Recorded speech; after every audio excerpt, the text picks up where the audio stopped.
They said I couldn't be trusted because my aunt made up a lie. When she lost every penny to a fake investor, I let her see exactly what I had, then reminded her what she taught me about sharing. I was 13 when the first thing disappeared. It was a silver bracelet. My cousin Emma's, I think. We were at my aunt's house for her birthday. Everyone crowded into the backyard with folding chairs and cheap balloons tied to trees. I remember the smell of barbecue and citronella. I remember Emma crying. I remember my aunt looking at me. Not scanning the crowd. Not questioning. Just looking. Straight at me. I hadn't taken it. I didn't even like bracelets. But the way her eyes narrowed, the way her voice softened when she said, "Honey, are you sure you didn't just misplace it?" I knew she wasn't asking Emma. She was planting a seed. Nothing happened that day. Not officially. But the next time I came over, I noticed things were different. No one handed me a plate first. No one sat next to me. And when I went to help myself to a soda from the cooler, my aunt's hand landed on my shoulder. Light, but firm. "Let me get that for you," she said with a smile that didn't reach her eyes. It got worse after the wallet. My uncle swore he left it on the kitchen counter. I had been in there, grabbing napkins. That was all. But when he came back and saw it was gone, his face changed. And when my aunt stepped in and said, "Maybe we should just ask the kids where they were," everyone knew what she meant. The others were asked. I was questioned. Not shouted at. Not even scolded. Just quietly, calmly told to empty my pockets. They didn't find anything. Of course they didn't. But that didn't matter. Because after that I wasn't invited to Thanksgiving. My parents didn't fight it. They said it was probably for the best to avoid tension. I remember asking them, "Do you think I did it?" They looked at each other. Then my mom said, "It's not about what we think. It's about keeping the peace." I think that was the first time I understood what peace meant in our family. It didn't mean truth. It meant silence. Over the next year, I stopped getting birthday gifts. Not just from my aunt, from everyone. We figured you wouldn't be at the party. We thought you wouldn't want anything from us. It's complicated right now. I didn't cry. Not at first. I just started spending more time alone. I read, drew, listened to music in the basement where no one needed me to be careful with the silverware. When Christmas came, I was given socks and a journal. That was it. Everyone else unwrapped boxes with ribbons, tried on shoes, posed for photos. I sat on the edge of the couch and watched. When I looked at my aunt, she smiled. Not cruelly. Just satisfied. In school, I kept my head down. I didn't bring kids home. I didn't go to theirs. I stopped raising my hand in class. Stopped auditioning for plays. Stopped volunteering. I figured the less people saw of me, the less they could accuse me of. It didn't make me invisible. But it made me quiet. And quiet felt safer. One day, a teacher pulled me aside and said I seemed distant. Asked if everything was okay at home. I almost told her. Almost. But then I remembered how easy it was for people to believe things that weren't true and how little anyone did about it, even when they knew better. So I said I was fine. And I walked away. The last straw came on my cousin's birthday, 2 years after the bracelet. I was 15. My parents said we were invited, but my aunt had a few rules. No bag. No jacket. No phone. I asked why. They said she just wants to make sure nothing gets misplaced. I stood in the hallway staring at my shoes. And I realized something. They weren't protecting her from me. They were protecting themselves from choosing a side. I didn't go. I told them I had homework. They looked relieved. And that's when I knew it wasn't about the gifts. It wasn't about the money. It was about how easy it was to exile someone when it made things easier for everyone else. After that, I stopped waiting to be included. I stopped asking. I spent holidays alone. Not out of rebellion, out of preservation. I worked after school. Saved money. Did freelance projects online. Watched tutorials, learned coding, got good at it. No one asked what I was doing. They were just glad I wasn't stealing. At 17, I had 3 online clients and a savings account that I never told anyone about.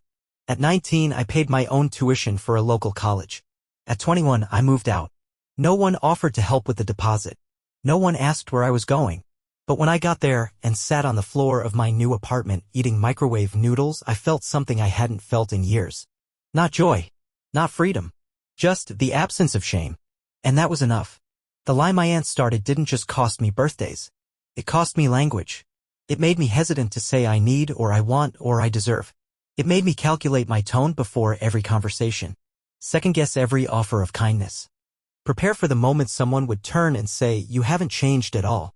But it also gave me something. A core. A quiet place no one could touch. A sense that everything I built, Every dollar, every line of code, every hour I spent alone instead of in their living rooms was mine. Unshared. Untainted. By the time I was 25, I had a 6-figure bank account. I had a clean apartment. A solid freelance business. A dog. No one in the family knew. They still thought I was getting by. And I let them. Because I wasn't trying to prove anything. I was trying to live in peace. Then the message came. It was a group text. My aunt's name. The usual bubble of cousins and siblings. Even my parents. Mom's been scammed. Her retirement is gone. We're trying to help her recover. Anything you can contribute would mean a lot. It was my cousin who sent it. Not her. Not the woman who had taken my reputation and carved it into something unrecognizable. I didn't answer right away. I just sat there rereading it. Not angry. Not vengeful. Just still. Because for the first time they needed something from me. And for the first time I didn't feel guilty for hesitating. I didn't respond to the message. Not that night. Not the next day. I watched as more texts rolled in. A cousin said they were putting together a GoFundMe. An uncle offered to match any contributions.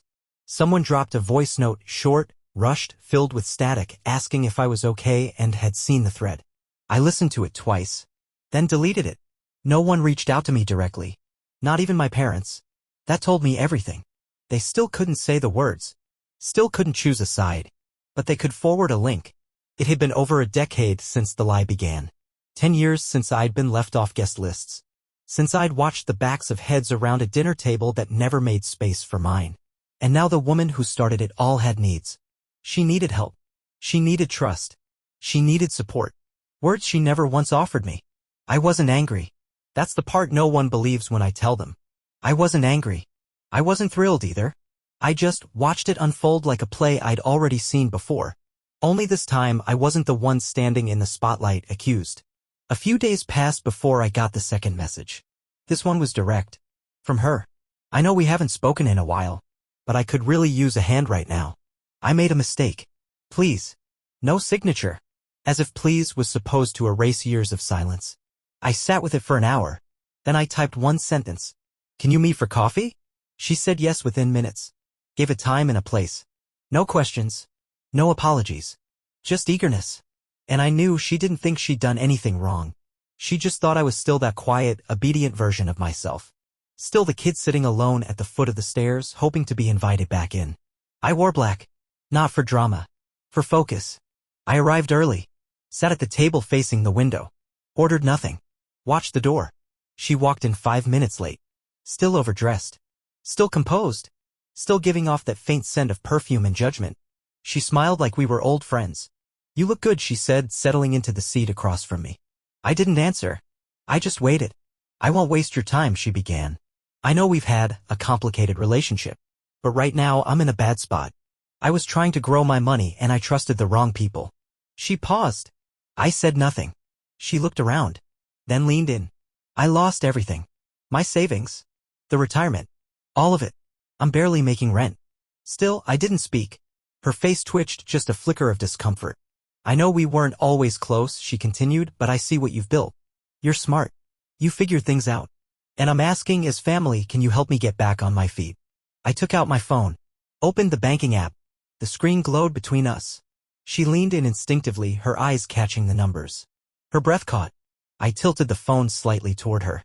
Let her look. Let her process. Let her imagine all the things that money could fix for her. And then I spoke. Calmly. Clearly. You once told everyone I couldn't be trusted. That I wasn't safe to be around money. That I had a problem with stealing. Her smile faltered. I continued. Because of that I miss years of birthdays. Watched other kids unwrap gifts while I sat in silence. You didn't just steal my reputation, you infected everyone else with your lie. She opened her mouth. I raised a hand. You taught me something, though. About trust. About giving. About sharing. I paused. She waited. And I finished. You taught me that not everyone deserves access to what you've built, especially the ones who tried to destroy it. Silence. The kind that presses on your chest. She looked like she might cry. Or shout. Or beg. But she did none of those things. She just stared. At the numbers. Then at me. Then back at the numbers. I stood up. Placed the phone back in my pocket. Reached into my bag and slid a small envelope across the table. She hesitated before opening it. Inside, a printout. A spreadsheet of every freelance job I'd done. Every dollar I'd saved. Dates. Hours. Clients. It ended with one sentence handwritten in blue ink. You don't get to benefit from the work you tried to ruin. I didn't wait for her reply.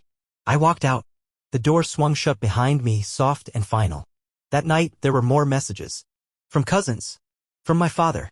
Even my sister, who hadn't texted in months. What did you say to her? She's a mess. You could have handled that better. I didn't respond. Because they weren't asking to understand. They were asking me to be small again. To retreat. To carry their discomfort for them. And I wouldn't do that anymore. The next day, I woke up early. Walked my dog. Made coffee. Opened my laptop. Worked like I always did. Only this time, I felt something new settle into my bones. Not revenge. Not triumph. Just alignment. They had finally seen what I'd built. But more importantly, they saw who I'd become. And they realized they had no part in it. For the next few days, there was a strange silence. Not the heavy, loaded kind that used to fill the air at family events when I walked into the room. This one was quieter. Like the hum of an old fridge after someone finally throws the leftovers out. My aunt didn't respond. No new messages. No dramatic posts. No late-night calls. She vanished from the group chats. Slipped into digital invisibility. But I knew better than to think the conversation had ended. Because it hadn't. It had only changed hands. The first ripple came from my mother. A photo of a plant I gave her 3 years ago. Dying on a windowsill. Remember this? Still hanging in there. No mention of what happened. No direct words. Just a seed. Trying to bloom into something called reconciliation. Then came the second ripple, my father. Your aunt has been through a lot. She was wrong, yes. But maybe it's time we all looked forward. He meant well. At least I think he did. But the message wasn't about healing. It was about order. It was about stitching the family narrative back together without admitting who tore it in the first place. They weren't asking for truth. They were asking for smoothness. That weekend, there was a birthday. One of the younger cousins. I wasn't invited, of course. I never was. But I saw the photos. My aunt was there, standing in the back. Dark sunglasses. Plastic cup. Smile like nothing ever cracked. And for the first time, I felt nothing. Not envy. Not rage. Not even sadness. Just distance. A few days later, my sister reached out. We hadn't spoken in a year. Can I come by? Just want to talk. No drama. I said yes. Not because I wanted to. Not because I missed her. But because part of me needed to hear what they were saying when I wasn't in the room. She came on a Tuesday. Brought coffee like it would buy time. She looked around my apartment, quiet admiration flickering through her expression. Like she hadn't expected it to feel so complete. I let her sit first. Waited for her to speak. She didn't. So I did. What do you want to say? She hesitated. Then, she's not well. I raised an eyebrow. Not mentally. Not emotionally. I don't know. But something's broken in her. She's not the same anymore. I said nothing. Let her keep going. I think what you did, it shook her. More than she'll ever admit. But the family, she paused, swallowed. They don't know how to process it. They feel like you crossed a line. What line? The line between truth and humiliation. That made me laugh. It wasn't bitter. It was honest. I spent 10 years being humiliated in silence. All I did was show the truth. If they're ashamed now, maybe it means they're finally seeing clearly. She sighed. Not because she disagreed, but because agreement cost her something. They want to move past it, she said. They want you to come back. To be part of things again. I looked at her. Really looked. And saw the subtext written in the slump of her shoulders. This wasn't about me. It was about restoring the family image. Making sure the rupture didn't keep widening. So they could all breathe easier at Christmas. Tell me something, I asked. When you heard what happened back then, the bracelet, the wallet, the holidays, did you believe it? She blinked. Caught off guard. I didn't know what to believe. That's not what I asked. She paused. Then looked down. I believed it was easier to go along with it. There it was. Honesty. Late, bruised, but real. I stood up. Not to throw her out. Just to create space between then and now. I'm not angry anymore, I said. But I'm not interested in performing closeness for people who were silent when it counted. She looked like she might cry. But didn't. She just nodded, stood, and left the coffee on the table. Didn't hug me. Didn't force anything. Just walked out with the weight of complicity trailing behind her. After that, I got quiet again. Not the broken kind of quiet I knew as a teen. The clear kind. The kind that comes after a storm when you realize you don't owe anyone shelter anymore. I wasn't waiting to be invited back. I wasn't waiting to be apologized to. I wasn't waiting at all. They wanted restoration. I wanted reality. And those two things didn't live in the same house anymore. Spring turned into summer. No word from her. No word from them. The group chats went quiet. Or maybe I just stopped reading. I muted half my contact list. Left messages unopened. Let calls go to voicemail without guilt. It wasn't about avoidance anymore. It was about preservation. I filled my days with things that asked nothing of me. Client work. Cooking. Early walks when the streets were empty. Reading books I never had time for. Repainting one wall in my apartment twice just because I didn't like how the first color looked in morning light. I didn't chase closure. I wasn't looking for it. I had it. Not in a conversation, but in the stillness that followed. Some nights, I'd find myself remembering the silence of family dinners when I was younger, how I used to measure every breath I took. How any sound from me might feel like too much. Now in this space, every sound was mine. Every mug clinking against the counter. Every footstep down the hall. Every exhale that no longer needed permission. A few months after our last conversation, if you could call it that, I got a letter. No name on the return address. I knew the handwriting. My aunt's. Neat, tight, formal. Inside, a card. No decoration. No color. Just white space and a single sentence written in blue ink. I know you won't respond, and I understand now why. That was it. No apology. No explanation. No invitation to talk. It was the most honest thing she'd ever sent me. And the most tolerable. I put it back in the envelope. Filed it in the back of a drawer I didn't open often. Not as a keepsake. As a record. Late that summer, my sister reached out again. She asked if I would ever consider coming back, her words. People are different now, she said. They talk about you differently. It's like you've become this. I don't know, Myth. I didn't laugh. Didn't scoff. I just answered plainly. That's not me. That's the version they invented to sleep better. But you could come to the next get-together, she said. Just once. People miss you. They miss what they remember, I said. Not who I became when I left. She paused. Don't you ever miss them? Sometimes, I said. But not enough to shrink again. We ended the call politely. But after I hung up, I stood in the middle of the room for a long time. Because the truth of what I'd said felt heavier than I expected. I did miss something. Not them. Just the version of me who used to believe I could be part of that family if I tried hard enough. Fall came. The trees changed. I bought myself a new coat. Long, heavy. Something adult. I wore it when I walked into rooms where no one knew my name. And I noticed something strange. People listened when I spoke. Not because I raised my voice, but because I didn't fill silence with apologies anymore. I let it sit. Let it do its job. Then, one day, mid-November, it happened. A knock at the door. 2 slow raps. Not urgent. Not aggressive. I checked the peephole. It was her. My aunt. For a moment, I did nothing. Just stood there, staring at the outline of someone I hadn't seen in a year. Maybe more. She looked older. Not just tired, diminished. As if whatever role she'd played for decades no longer fit her. She wore a beige coat, the same kind she always did. But it hung looser now. No makeup. Hands wringing the strap of her purse. I opened the door. Just enough to be present. Not to welcome. She looked up. Eyes met mine. Held. You're hard to find, she said, soft. I didn't answer. Didn't step aside. She shifted her weight. I know I'm the last person you want to see. Still, I said nothing. I'm not here to ask for anything, she continued. I just needed to see you. Just once. I let the silence do what it does best, weigh down the air until what's left standing is real. She looked down at her shoes. I was wrong. I exhaled. Not relief.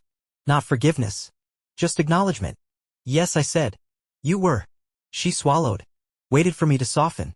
To offer something. Anything. But I didn't. Because this wasn't about hurting her. It was about not betraying myself again. You've built something, she said, glancing past me into the apartment. Yes. You didn't need any of us after all. I did, I said. Back then. That landed. She blinked. Looked up again. But her eyes were watery now. I don't know how to fix it. You can't, I said. It already happened. She nodded. Gripped her purse tighter. I'm sorry. I believe you, I said. Not I forgive you. Not it's okay. Just the truth. She stood there for a second longer. Then stepped back. Thank you for opening the door. I didn't say you're welcome. Just nodded. And closed it. The lock clicked. Not loud. Not dramatic. Just final. I walked back to the kitchen. Boiled water. Made tea. Opened a book. And sat down in the silence I had earned. That was the last time I saw her. She never sent another letter. Never tried again. But that was fine. She said the only thing that mattered and I said the only thing that made it real. Now, when I walk through my home, I feel its walls like a second skin. Built on boundaries no one can cross. Filled with quiet no one gets to steal. No echoes of accusations. No shadows of shame. Just stillness. Just self. I didn't become better than them. I became mine. And that was enough.